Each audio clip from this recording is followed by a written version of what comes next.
Sir ఏంటి sir అసలు wire ఏదైతే వెబ్సైట్ ఉందో పరకాల ప్రభాకర్ గారు నిన్న ఆర్టికల్ రాశారో దాన్ని ఏ రకంగా చూడాలి? 14 సెకండ్లకు ఒక ఓటు పడతాం ఏంటి? ఇది ఈ మాల్ ప్రాక్టీస్ ఎట్లా జరుగుండొచ్చు సార్? నిజాలు ఏంటి సార్? ఒక గొప్ప పరిణితి చెందిన వ్యక్తి వారు చంద్రబాబు నాయుడు గారు 2014 నుంచి 19 వరకు ముఖ్యమంత్రిగా ఉన్నప్పుడు టెక్నికల్కి సంబంధించిన అంశాల్లో ఒక అడ్వైజర్గా పనిచేసిన వ్యక్తి, బాధ్యతాయుతమైన హోదాలో అనేక సందర్భాల్లో ఉన్నారు, విషయ పరిజ్ఞానం ఉన్న వ్యక్తి. వైర్ అనే పత్రిక కూడా వెబ్సైట్ కూడా ఒక క్రెడిబిలిటీ కలిగినట్టు వెబ్సైట్. ఎందుకు ఈ మాట అంటున్నారంటే వీటన్నిటికీ ఎవరో గాలి వార్తలు రాస్తుంటారో లేకపోతే ఏదో చెప్పేస్తారో అని చెప్పడానికి నిరాకరించడానికి వీల్లేదు.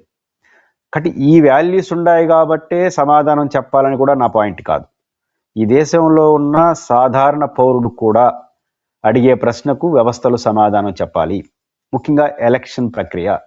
ఎందుకంటే మన యావత్ సంపదను, మన యావత్ జీవితాన్ని 5 ఏళ్ల పాటు ఎన్నికైనటువంటి ఒక ప్రభుత్వం చేతిలో పెడతాం. అంటే మన ఓటుకున్న విలువ అది. కాబట్టి నా ఓటు నేను అనుకున్న వ్యక్తికి సక్రంగా పడిందనే తెలుసుకోవడం నా బాధ్యత, నా రైట్. అలా పడేటిగా చూడడం, అనుమానం వస్తే నివృత్తి చేయడం ఎలక్షన్ కమిషన్ యొక్క ప్రాథమిక విధి. ఎన్ని ప్రశ్నలు వచ్చినా, ఎన్ని విమర్శలు వచ్చినా వాటన్నిటికీ సమాధానం చెప్తూ తప్పుపట్టచ్చు, ఉద్దేశపూర్వకంగా చేసే చర్యలు కూడా తీసుకున్న అధికారం ఎలక్షన్ కమిషన్కి ఉంది. అయితే మీరు అనొచ్చు, ఇంక 24 గంటలు ఏదో ఒకటి మాట్లాడుతూ ఉంటే వాటన్నిటికీ సమాధానం చెప్పే పని ఎలక్షన్ కమిషన్ అని ఎవరైనా అంటే అదే పని.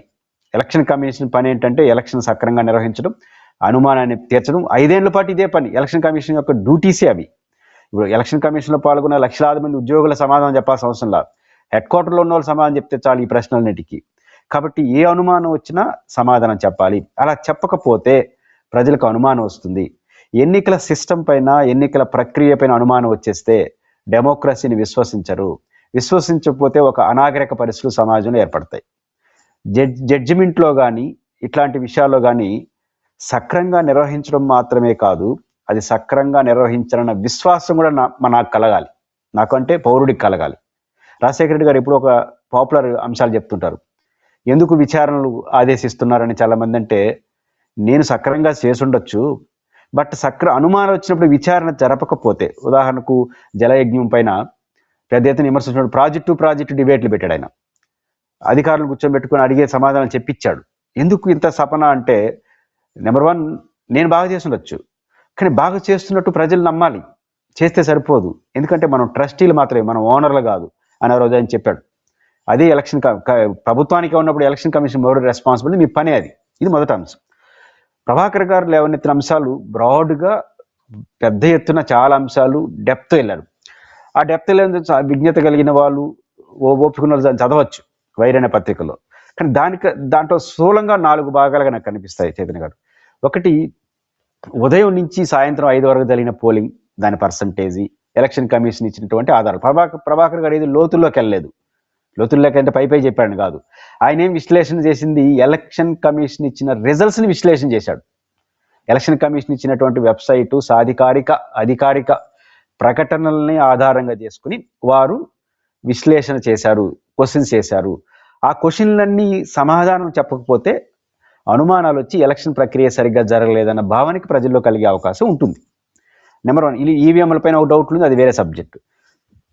ఉదయం నుంచి సాయంత్రం 5 వరకు దాదాపు 10 గంటల సేపు పోలింగు 68.4% పడింది. ఇది ఎలక్షన్ కమిషన్ అధికారిక, దాన్ని వారు ప్రదర్శించారు. అంటే సరాసరిన 6.5% పర్ అవర్ పడింది. సరాసరిన దాదాపు నిమిషానికి ఒక ఓటు వేశారు. డే టైం, యాక్టివ్ ఉన్న టైం, నిమిషానికి ఒక ఓటు. 46,000 పోలింగ్ బూతుల్లో 10 గంటల్లో దాదాపు 68.4% పడింది. ఆ తర్వాత 5 గంటల నుంచి 8, 9, 11 గంటల వరకు ఒక పోలింగ్ శాతం, 11 గంటల నుంచి ఉదయం 2 o'clock వరకు దాదాపు 11:30 గంటల నుంచి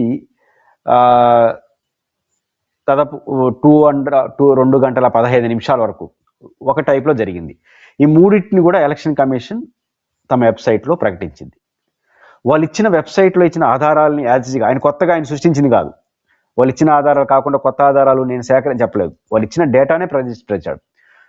ఉదయం డే టైంలో 10 అవర్స్లో నిమిషానికి 1 ఓటు చొప్పున దాదాపు రమారమి 46,000 పోలింగ్ బూతుల్లో సాయంత్రం 5 గంటలతో 68.54% నమోదైతే అక్కడి నుంచి 8 వరకు ఒక పోలింగ్ శాతం, 8 నుంచి 11:15 వరకు ఒక పోలింగ్ శాతం, 11:15 నుంచి 2 గంటల వరకు ఒక పోలింగ్ శాతం నమోదైంది. అంటే ఇంత తేడా ఎందుకు వచ్చింది? ఎప్పుడు కూడా చైతన్య గారు ఎలక్షన్ 5 గంటలకు అయిపోతే క్యూ లైన్లో నిలబడున్న ప్రతి ఓటరు ఎన్ని గంటలైనా సరే వేసి తీరాలి. కానీ వన్స్ 5 గంటలు అయిన తర్వాత డోర్స్ క్లోజ్ చేసిన తర్వాత కొత్త వాళ్ళని లోపలికి అలౌ చేయకూడదు. ఆల్రెడీ లైన్లో ఉన్న వాళ్ళకి 5 గంటలకు నిలబడి ఓటేయలేని లైన్ ప్రతి ఒక్కరికి ఓటు అది తెల్లారుజామున 2 రోజులని ఇవ్వాల్సిందే, అది రూల్. కానీ కొత్త వారికి అలౌ చేయడానికి లేదు. ఎంతమంది నిలబడతారు సాయంత్రం పూట? ఇది మౌలికమైన ప్రశ్న.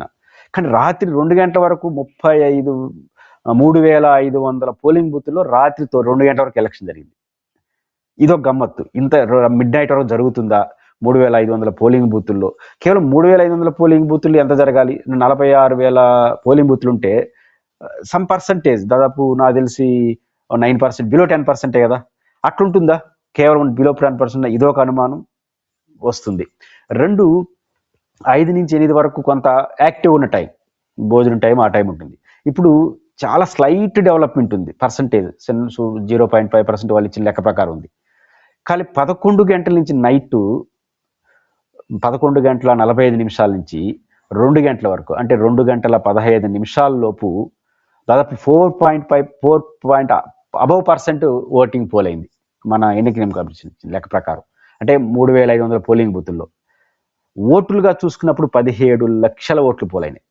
అంటే మిడ్ నైట్ 11:45 నుంచి ఎర్లీ మార్నింగ్ 2 వరకు 3,500 పోలింగ్ బూత్లో ఎలక్షన్ కమిషన్ ఇచ్చిన రిపోర్ట్ ప్రకారం ప్రభాకర్ గారు మెన్షన్ చేసింది 17 లక్షల ఓట్లు. అంటే సరాసరిన ఒక్కొక్క పోలింగ్ బూత్లో 400 మంది ఓట్లు వేసినారు మిడ్ నైట్. అసలు పోలింగ్ బూత్లు ఎప్పుడు కూడా 500 మంది 300 మంది లైన్లో నిలబడతారు. అలాంటిది 5 గంటలకు వేసేసిన తర్వాత ఈ 400 మంది ఎట్టొచ్చినారు అనేది ఒక మౌలికమైన ప్రశ్న. 2, సరాసరి ఎంత వేయాలి ఓట్లు? 3 నుంచి 4 వేయాలి నిమిషానికి. కానీ అన్ని పోలింగ్ బూత్లు ఒకే రకంగా ఉండదు కదా, తగ్గచ్చు పెరగచ్చు. అంటే ఒక దాంట్లో 2-3 ఉండొచ్చు, ఇంకో దాంట్లో 5-6 ఉండొచ్చు. నిమిషానికి ఒకరు తప్ప పైన ఓటేయడానికి స్కోప్ లేదు. ఎందుకని? మొన్న జరిగిన ఎన్నికలు 2 ఓట్లు వేయాలి మనం. అంటే ఎంపీ ఎలక్షన్కి ఎంపీకి వేయాలి, ఎమ్మెల్యేకి వేయాలి. అంటే మనకు ఒక పోలింగ్ బూత్లో ఓటర్ వెళ్ళిన తర్వాత తిరిగి వచ్చే సమయం, వెళ్ళడం తిరిగి వచ్చేంత వరకు కొత్త ఓటర్ని లోపల పంపకూడదు. అంటే ఎంపీ వేస్తా ఉంటే ఎమ్మెల్యేకి ఇంకొకరిని పంపించడానికి వీల్లేదు.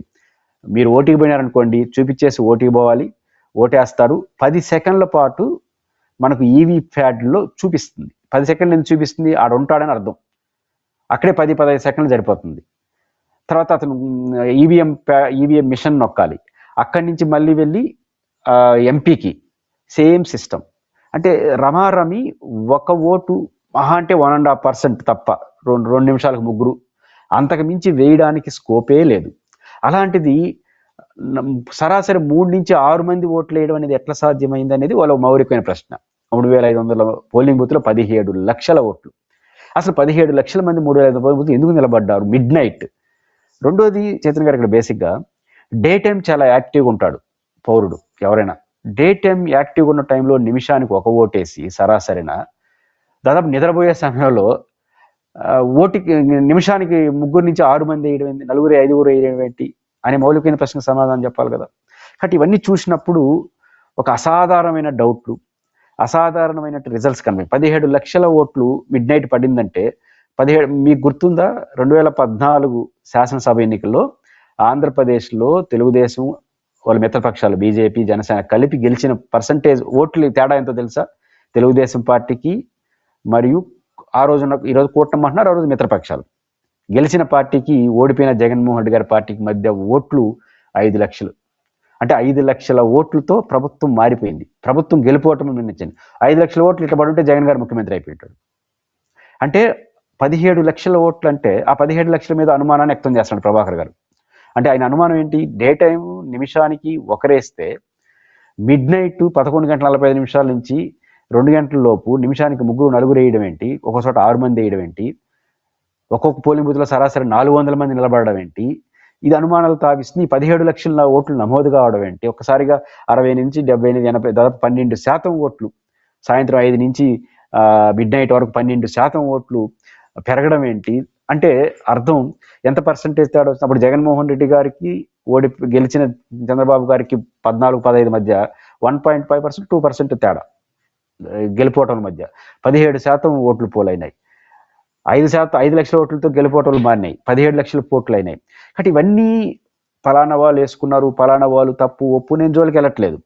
బట్ ప్రభాకర్ గారు లేవనెత్తిన ఈ కీలకమైన క్వశ్చన్స్కి ఎలక్షన్ కమిషన్ ఆన్సర్ చేయాలి. అవసరమైతే సాధికారిక రిపోర్ట్ చేయాలి. 400 మంది వచ్చారా, ఒక పోలింగ్ బూత్ ఎంతమంది వచ్చారు, రిపోర్ట్ చేసి ప్రభాకర్ గారు చెప్పిందంతా కరెక్ట్ కాదు, సైంటిఫిక్గా ఇదని నిరూపిస్తే ఎలక్షన్ కమిషన్ యొక్క క్రెడిబిలిటీ పెరగడం కాదు, విశ్వసనీయత పెరుగుతుంది, నమ్మకం పెరుగుతుంది డెమోక్రసీకి. లేకపోతే ఏమవుతుంది? ప్రభుత్వం ప్రజల ఓట్లతో కాకుండా మేనేజ్మెంట్తో గెలిచిపోయిందనే చెడ్డ పేరు వస్తే అది ప్రభుత్వానికి కూడా మంచిది కాదు. 2, ప్రజల విశ్వాసం కోల్పోతే ప్రభుత్వం, ఇది తెలుగుదేశం పార్టీకి సంబంధం లేని వ్యవహారం ఇది. ఎందుకంటే ఎలక్షన్ కమిషన్ సమాధానం చెప్పాలి. ఒక ప్రభుత్వానికి కూడా ఒక చిన్న అసౌకర్యం కదా. ఇవన్నీ చర్చల్లోకి వెళ్ళిపోయి ఎలక్షన్ కమిషన్ ఆన్సర్ చేయలేకపోతే, ఒకటి చంద్ర గారు బేసిక్గా నేను అడిగే క్వశ్చన్కి మీరు ఆన్సర్ చేయలేకపోతే అంగీకారం ఏమో, అంటే తప్పు జరిగిందేమో అని ఇండైరెక్ట్గా అంగీకరిస్తున్నాడేమో అని భావన వచ్చేస్తుంది కదా ఫస్ట్.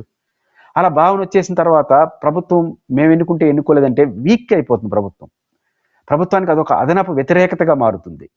సో ప్రభుత్వానికి కూడా అంత మంచిది కాదు, అంత గౌరవం కాదు. కాబట్టి ఎలక్షన్ కమిషన్ తక్షణం ప్రభాకర్ గారు లేవనెత్తిన అంశాలంటే సమాధానం చెప్పాలి. ఒకవేళ ప్రభాకర్ గారు అంత రాంగ్ ఇన్ఫర్మేషన్ ఇచ్చారంటే దానికి కూడా స్కోప్ లేదు. ఎందుకంటే ఇంటర్ప్రిటేషన్ ఆయన చేశాడు తప్ప ఇది డేటా అంతా election commission, central election commission చెప్పిన డేటానే చెప్పాడు ఆయన. కాబట్టి ఖచ్చితంగా ఎలక్షన్ కమిషన్ వీటికి సమాధానం చెప్పాలి. ప్రభాకర్ గారు ఇచ్చిన సమాధానం చెప్పకపోతే జగన్మోహన్ రెడ్డి గారు ఆ రోజు అనుమానాలు ఏదైతే వ్యక్తం చేశాడు, ఏమి జరిగింది, ఏమి జరుగుతుంటుంది, ఇవన్నీ ప్రజలు నిజం అనుకుంటారు. అది డెమోక్రసీకి మంచిది కాదు. కాబట్టి ఖచ్చితంగా ప్రభాకర్ గారు లేవనెత్తిన అంశాలకు సమాధానం చెప్పాలి. ఒకవేళ ప్రభాకర్ గారు రాంగ్ ఇంటర్ప్రిటేషన్ చేశాడు, అబద్ధాలు రాశారంటే ఆ పత్రిక పైన ప్రభాకర్ పైన చర్యలు తీసుకోవాలి. ప్రభాకర్ గారి పైన చర్యలు తీసుకుంటారా, ప్రభాకర్ గారు లేవనెత్తిన అంశాలు సమాధానం. 2 ఆప్షన్స్ ఎలక్షన్ కమిషన్. అలా కాకుండా అయిపోయింది, ఎవరు పట్టుకోలు మాట్లాడుకోండి, మా పాటికి మేము ఉంటాం అంటే అది ప్రజాస్వామ్యానికి చాలా హానికరం, నియంతృత్వానికి దారితీస్తుంది, డెమోక్రసీ మీద నమ్మకం కోల్పోతుంది, ప్రజలు అవిశ్వాసానికి గురవుతారు. దేనిపైన విశ్వాసం కోల్పోయినా పర్వాలేదు, కానీ కావాలని మన కోరిక కాదు. కానీ ఎలక్షన్ కమిషన్, న్యాయ వ్యవస్థ లాంటి వ్యవస్థలపైన నమ్మకం కోల్పోతే ప్రజలు భయభ్రాంతులకు గురవుతారు. కాబట్టి ప్రభాకర్ గారు లేవనెత్తిన ఈ అంశాలు సమాధానం చెప్పాలి. చెప్పకపోతే అది నిజమని నమ్ముతారు జగన్మోహన్ రెడ్డి గారు ఆందోళన, నిజమని జనం నమ్ముకుంటే అది ఎలక్షన్ కమిషన్ గౌరవం కాదు, ప్రజాస్వామ్యానికి మంచిది కాదు, గెలిచిన పార్టీలకు కూడా గౌరవం కాదు.